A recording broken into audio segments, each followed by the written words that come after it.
What do coffee stirrers and rusty steel have in common? Look closely and you might see them as works of art. In Queens and Staten Island, two artists are finding creative ways to reuse discarded items. Layla Falls has the story.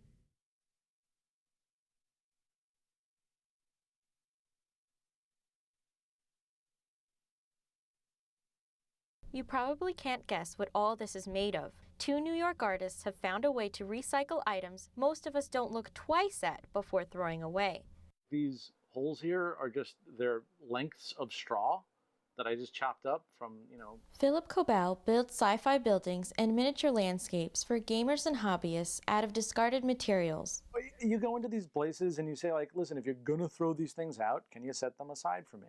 Cobell now uses everyday discarded items such as plastic plants and candle stands to create kingdoms of art. There's a huge vacuum of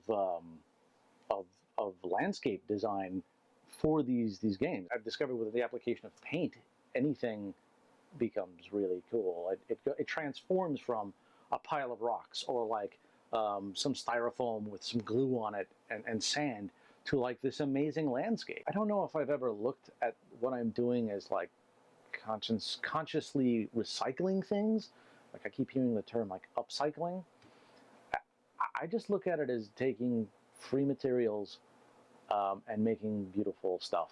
According to City University of New York professor David Joslett, using found items as art was a historical method that continues on today. The use of found objects in one way or another, not always trash specifically, is a very widespread strategy. It's almost as widespread as using photography as a tool within works of art.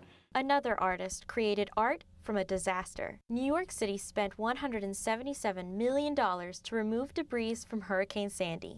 Kevin Mahoney was taking a plasma cutting class at Makerspace, a community work area on Staten Island, where he practiced on Sandy-damaged steel.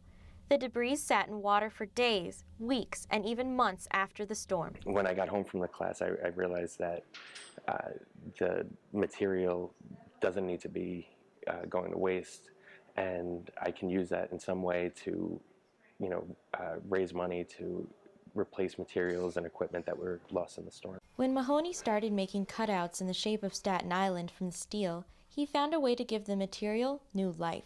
I viewed discarded things as being our historical record.